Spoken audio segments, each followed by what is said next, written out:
morning, everyone. Welcome to Delta Entertainment. I am your host, Lincoln Kenobi. And before we get started, I would like you guys please hit that like button and please subscribe to my channel. Would appreciate that very, very much. All right, let's get into this. So we got an article yesterday, and a lot of people have been blasting against this, and this is just interesting for what is happening here, man. So here we go. Paul Mescal brags that Hollywood is moving away from the traditional alpha male characters that once defined it. So, Paul Mescal is the actor that starred in Gladiator 2, which to me was not that it was not that great of a movie, but still, I mean, you know, this was a sequel that was never asked for. I've never asked it for this, well, because Gladiator was one of the best movies that Russell Crowe ever did, and that was a good ending. But this, no one ever asked for this. But let's take a read at it and see what is going on with this actor. At this year's Cannes Film Festival, Gladiator 2 actor Paul Mescal might have given the most unintentional revealing quote of the week when commenting on Hollywood and the alpha male characters that once defined it, while promoting the history of sound, a period romance between two men in which Mescal starred alongside Josh O'Connor. The Irish actor confidently proclaimed that cinema is moving away from the traditional alpha leading male characters. That sound you heard was John Wayne, Humphrey Bogart, and Sean Connery collectively groaning in their graves.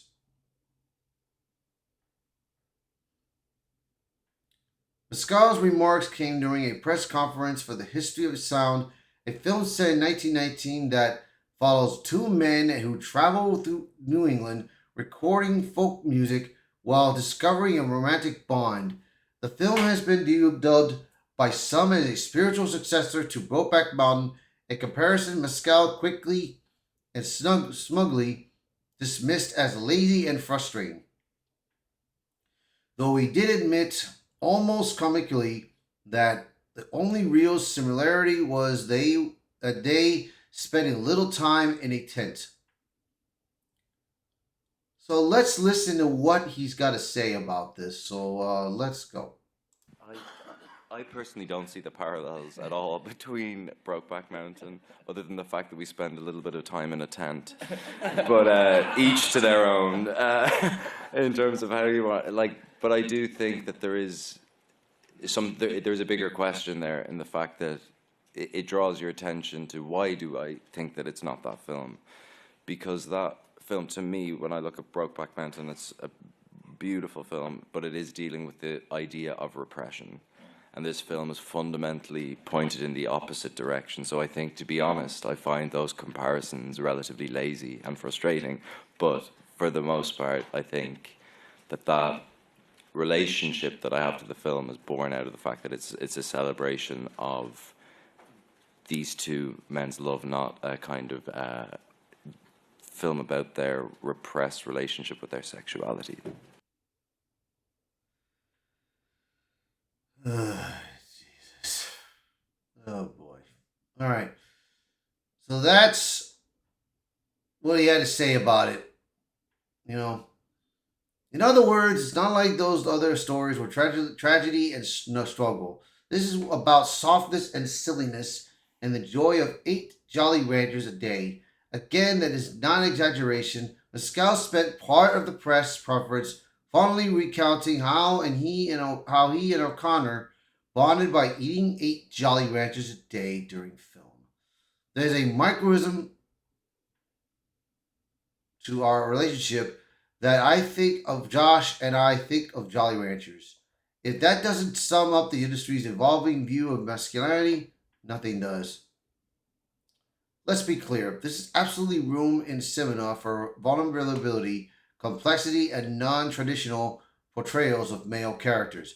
But when actors begin cheerleading the replacement of the classic masculine archetype altogether, that's not an evolution, it's eradication. Mescal isn't merely arguing for diversity of stories, he's framing the alpha male, the rugged, dependent, protective archetype as obsolete. Hollywood has been trending in this direction for some time. Gone are the days when action heroes and stoic leaders dominated the big screen in their place. Conflicted sad boys, hapless tagalongs, and apparently candy obsessed folk song archivists. Archivists. Can't read it right.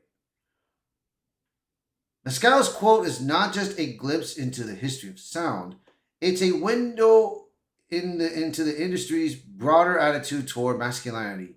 What used to be heroic is now problematic. What used to be aspirational is now seen as archaic.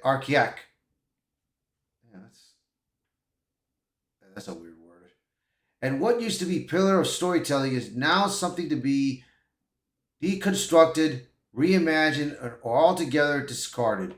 And let's not ignore the irony. While Mescal was championing the softening of men on screen, then the same Hollywood machine is busy reviving franchises that were built on the backs of those who are very alpha males. Indiana Jones, Wolverine, Top Gun, the list goes on. They want the name recognition, not the archetype. The shell remains, but the soul is being rewritten. Pascal may think he's part of a cinematic revolution against alpha male characters, but too many moviegoers, it feels more like an erasure, not of a specific type of story, but of something deeper, the idea that stoicism, and self sacrifice have a place in the male identity. If that kind of masculinity is truly on the way out, it won't be because audiences demanded it. It will be because the people writing the scripts and controlling the cameras decided it for them. And that's the real history of the sound being written in the Hollywood today. Yeah, man. I mean, I'm missing a lot of good male characters, man, that are heroes, man. That are action goers, everything, dude. But for someone like Paul to ruin it, to try to force that out there, bro, force it out, that's just wrong, man. Oh God, this guy, bro. But a lot of people have been. There have been people that have been attacking this guy, bro, because of what he said, and I don't blame the people, man, because this guy, he has no idea how lucky he was to be chosen to be part of a sequel movie, man. Which that sequel, Gladiator 2, went to a pile of shit, especially in the box office. So, I mean, it's like this, bro. Hollywood nowadays, man, it's not that good anymore, man. It's not that great. That's why I rather watch old movies, man. I rather watch old movies because I want to remember the movies that I enjoyed, not the movies that we're seeing now, man. And like I said, dude, it's just terrible, man. Well, you guys let me know in the comments below, what do you guys think of this, bro? So please, by all means, share this video, post a comment below, let me know your thoughts on this article. And as always, thank you for watching this video. Thank you for being part of the channel. And I hope to see you guys until next time. Bye, everyone.